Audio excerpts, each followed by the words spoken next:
n'y a pas d'accent circonflexe. Hein. On ne peut pas dire avoir la côte. Avoir la côte, ça veut dire que vous êtes propriétaire de toute la côte. Non, non, non. Vous avez la côte.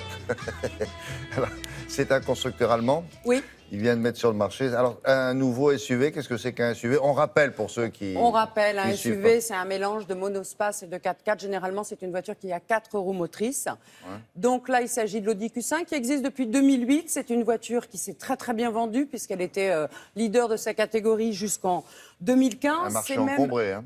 Marché très encombré. C'est même le modèle de la marque allemande, c'est le modèle le plus vendu aux États-Unis. Alors, on a l'impression à l'heure actuelle que c'est non seulement la catégorie à la mode, mais qu'il n'y a que ça comme voiture. Un tiers des véhicules vendus dans le monde est un SUV. On a l'impression qu'en dehors du SUV, il n'y a plus rien. Une voiture quoi? C'est une voiture familiale C'est plutôt, une voiture familiale. Et qui se la pète un peu 4x4. Alors, elle a quand même 4 roues motrices, ouais. Mais elle se la pète quand même. Vous avez complètement raison. Quand on veut faire véritablement du tout-terrain, on prend, je pense, autre chose compte tenu du tarif. Alors, c'est une voiture qui a été complètement renouvelée. Ça saute pas aux yeux comme ça, c'est pas flagrant, parce que le design a été légèrement modifié. Il faut dire que quand une voiture se vend bien, pourquoi tout changer? Donc légèrement modifié dans la continuité, il y a quand même des nouveautés technologiques. C'est vrai que cette marque est connue pour sa technologie. Souvent les marques premium, les marques haut de gamme innovent en matière de technologie. Comment la fourchette, c'est quoi? Entre 300 et 500 euros? 50 000? 40. Ah oui, 40, oui, c'est autour de ça. On est dans le... Mais là c'est un SUV, que ce soit français ou allemand, c'est à peu près le même prix partout, quoi.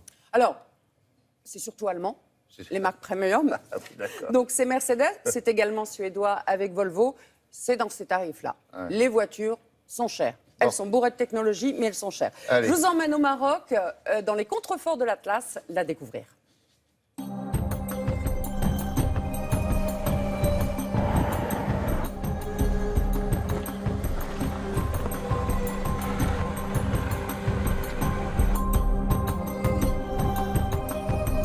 Alors, les nouveautés sur le Q5, c'est déjà le design, l'efficience de la voiture qui a été nettement améliorée. Et voilà, on a le confort d'une berline et la polyvalence d'une familiale.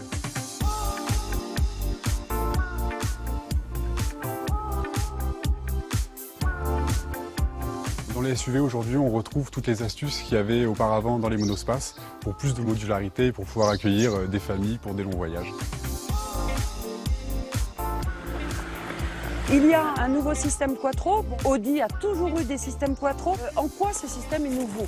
Alors en fait, le nouveau système Quattro, il va anticiper les situations. Il ne va pas réagir face à une situation qu'il va rencontrer, il va anticiper la situation.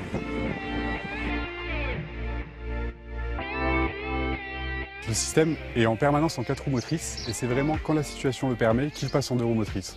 Par exemple, s'il pleut, vous êtes sur autoroute, donc vous avez les essuie-glaces, la chaussée est mouillée, le système est par défaut en 4 roues motrices. Un autre exemple, si vous êtes sur autoroute à 120 km/h, que la chaussée est sèche, le système va désaccoupler les roues arrière pour passer en 2 roues motrices et ainsi réduire la consommation, les émissions de CO2.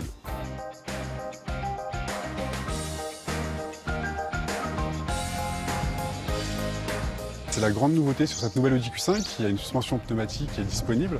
Donc on a 5 modes différents de réglage, des suspensions et de la hauteur de caisse. Ça permet en fait de faire face à toutes les situations qu'on peut trouver sur la route. Et si on veut une conduite plus dynamique, si on veut plus de confort, si on veut un mode all-road, il y a même un mode off-road lift qui permet de faire un petit peu de franchissement. Bon, très bien. La concurrence terrible, hein? Concurrence terrible. On le disait, BMW X3, Mercedes GLC, Volvo XC60. C'est une catégorie, on parlait des SUV tellement à la mode, que cette marque a prévu de faire un Q4 et un Q8. Donc comme ça, il y aura tout. Allez l'essayer sur le plateau du Larzac. Bon, c'est pas terrible au mois de février, donc ils ont choisi le Maroc. C'était par rapport à la météo. Alors, c'est vrai que ça fait des très belles images. C'est pas eux qui choisissent, ce ne sont pas les journalistes qui choisissent. C'est le constructeur qui dit « je vais faire des essais à tel endroit ». Et ensuite, les journalistes se déplacent. Alors, ça fait très belles images. Maintenant, il est vrai que je ne pense pas que pour aller au Maroc, on prenne ce genre de voiture. Voilà. Mais en tout cas, c'est très beau. Merci beaucoup. Allez, et nous, puis, on se retrouve. petite dernière chose, la voiture, on aurait pu penser qu'elle aurait été moins chère puisqu'elle est fabriquée au Mexique. Eh bien non. Elle est fabriquée au Mexique? Oui. Ah bon. Parce qu'elle est, en fait, il y a un marché important qui est le marché américain. Donc ça, c'est la version, on va dire, officielle, étant donné qu'on alimente les États-Unis, le Mexique est près de l'Amérique du Nord. Je pense aussi que les coûts de fabrication sont un petit peu inférieurs. Bien, on a tout dit? Je pense. Si ça vous intéresse, vous regardez sur le site. Hein. Merci beaucoup.